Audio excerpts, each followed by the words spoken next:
Hey everybody, welcome to music class. I'm really glad you're all here with me. I've got a few jokes to get us started off today. What does Arnold Schwarzenegger tell his family when he goes to the store? I'll be back. Where does Vivaldi stay when he goes on vacation? The Four Seasons. Why doesn't Handel go shopping? Because he's Baroque. What did Strozzi tell Vivaldi when he fell off a ladder? I guess you Baroque your back. I bet you can't handle the pain. I promise there's a reason for my sense of humor. As you can probably tell from my jokes, we're going to be talking about the Baroque music period today. Now is a really great time to make sure your pencil is sharpened, your guided note sheet is printed out, and ready to go. If you need to find it, you can find it under the instructional video assignment. It's one of the attachments. After the video is over, I would like you to take a picture of your completed note sheet and turn it in. Let's get started.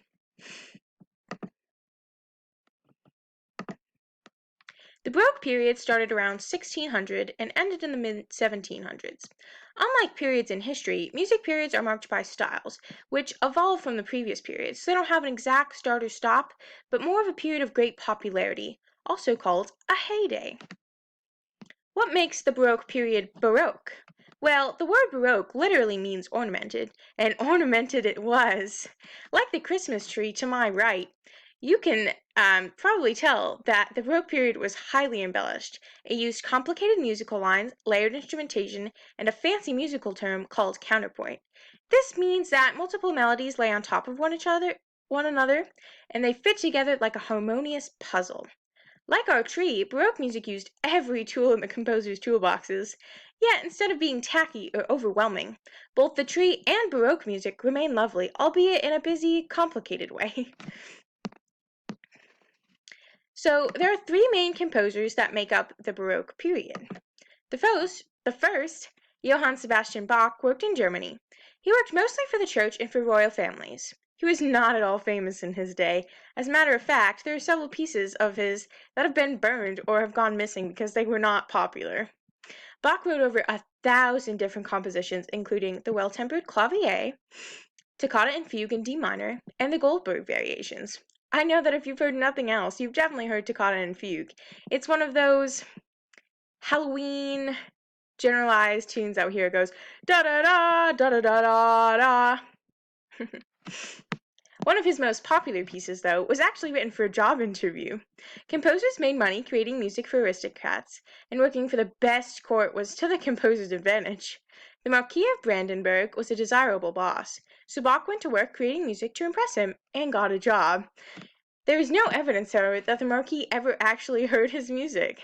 Nevertheless, Bach's Brandenburg concertos are now extremely famous and considered classical examples of Baroque music. Remember, the Baroque music period was known for counterpoint, which is, as I said before, multiple melodies fitting together like a puzzle. There are 6 Brandenburg concertos, and each one allows different instruments to move to the forefront, like being the picture pieces of the puzzle, but the background instruments also have an important role as they play the sky or the grass or the more atmospheric parts of the puzzle. Let's listen to a little bit of the Brandenburg concertos.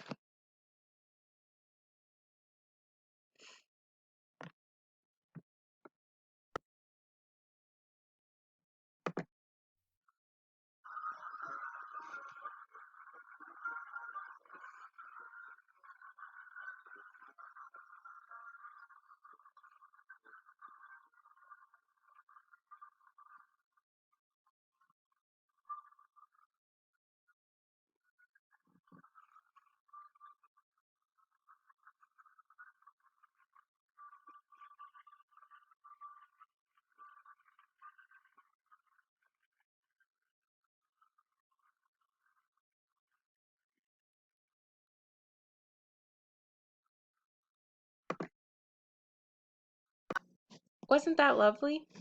Okay, our next composer is George Friedrich Handel. He was also born in Germany, but he moved to England fairly early in his career. Contrary to Bach, Handel was quite famous when he was alive. He was the toast of London, in fact. He also wrote music for royals, working directly for the King of England.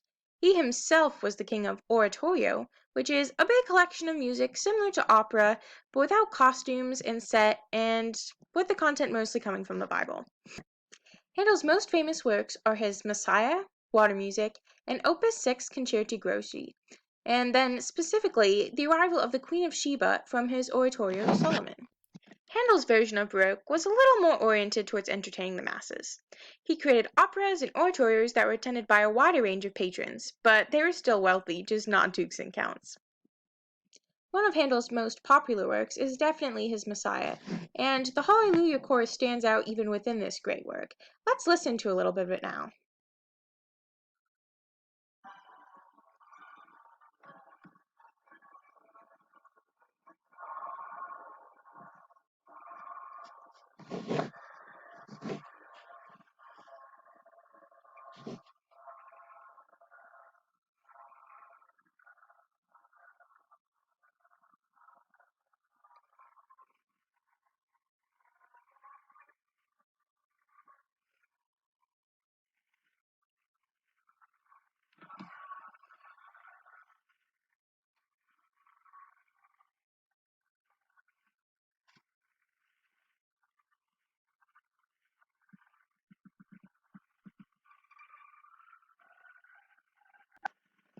Wasn't that beautiful? That's one of my favorite pieces ever to listen to.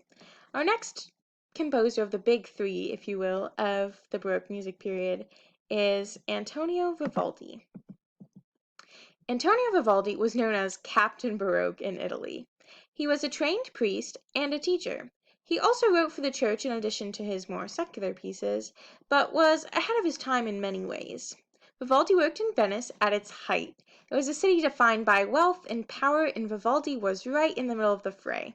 He composed music right and left for the insatiable appetite of the city's fanciest people. Vivaldi's Four Seasons is a great example of the Baroque characteristic of not giving your ears time to breathe, which is, in my opinion, a part of its charm. Although Four Seasons is definitely his most popular piece, he also composed a beautiful Gloria, Stabat Mater, and L'Olympiade, and they're all among some of his top compositions. Let's listen to a little bit.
Wasn't that just amazing? Man, I love Baroque. It's one of my favorite music periods. Well, that's all I have for today. I hope you've all enjoyed learning about the Baroque period in music. I've attached links to the pieces we listened to during the lesson today if you'd like to listen to more of them. I highly encourage it. Next, after you've turned in this guided note sheet, which should be completed by now, I would like you to move on and complete the Venn diagram assignment. This is where you'll compare and contrast your favorite song from popular music with the composition that we talked about today. There are further instructions attached to the Venn diagram assignment in Google Classroom. After you finish that, I would like you to complete the Baroque word search just as a little fun thing to refresh your memory. Finally, I would like you to complete the Baroque music review while everything is still fresh in your brain. Thank you all for joining me today, and have a great day.